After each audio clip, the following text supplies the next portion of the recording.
Greetings. This is Septum Sen versus the world. I'm Septum Sen, and today I'm going to talk to you about a subject that many hold near and dear, and many hold in a state of dread and fear.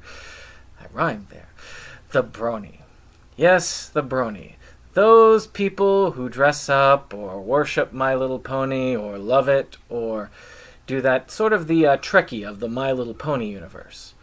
And it's not the female bronies that I'm talking about as much as the male bronies, which of course have garnered most of the interest by most of the media. Of course, it's all about those adults that actually really like My Little Pony. These people are quite creative, and the subject of bronies interested me for a while, ever since one of my friends decided to try and introduce me to the series My Little Pony. Now, this friend, I'm sure that she would call herself a brony herself. She introduced me by saying to our gaming group, "We're going to watch the first season of this." So most of the gaming group was going, "Yay!" I was going, yay, okay. So we were watching this series, and I watched it, and for the most part, I thought it was a decent series, or at least the first season of it. But when the second season came up, I was like, no, we're moving on to something else. I thought it was decently written, but a lot of the episodes, more often than not, were very saccharine, very sweet, and a little bit too much so for me. But I understand how people could get into the series. So, with that segue, I am going to talk about the movie A Brony Tale, which is a very interesting documentary. Many people actually already are familiar with the documentary Bronies, which was a very interesting and well done documentary. It's kind of interesting because I don't own a single episode of My Little Pony, but I own the documentaries about the people who like My Little Pony. This particular documentary follows Ashley Ball. I think that's how I'm getting it. Of course, you can skewer me online with that. But she is known for the two characters, Applejack and Rainbow Dash. I think she also plays Spike on the show. It follows her and her invitation to BronyCon in New York. And it deals with her kind of being a little bit leery. She wasn't very familiar with the bronies, and she was trying to figure out what they're about.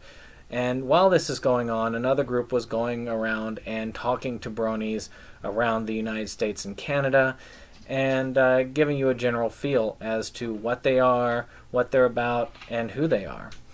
And of course, it shows that they're a group as varied as any other. I mean, you've got military people, bikers, you've got people who you would expect to be in this whole thing. All of them, all obsessed with this My Little Pony.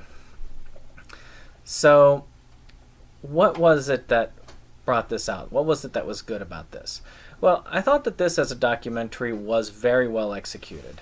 I mean, it followed around somebody of interest, and it gave you enough information to actually make you feel like this is a good add-on to anything else that you might have watched. Like if you watched Bronies, you could actually get something good out of this. The other thing that I thought was interesting about this was just what it showed you. The fact that it did show you a lot of positive. It didn't go negative, and it ended showing you that there's a lot of creativity, a lot of spark in the community. Now, as far as negativity, there's not a lot I have against this particular one. I do think that Bronies did it better. Production value-wise, I think they had a much higher production value. It was much more informative. But at the same time, I do think that Bronies also covered a lot more ground. Now, this one I think is a good thing to show somebody if you're looking for just like a quick run. But if you're looking to introduce somebody favorably to the series, I would probably recommend the other documentary.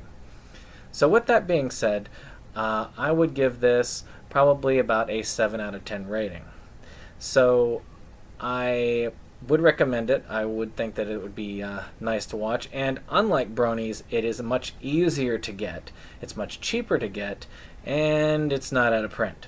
So, with that being said, this might be the one for you. But, any case, I hope you all enjoyed this this particular review. I will put a link below as to where you can buy this if you are interested. And of course, like, subscribe, share, and I'll see you on the next one. Thank you.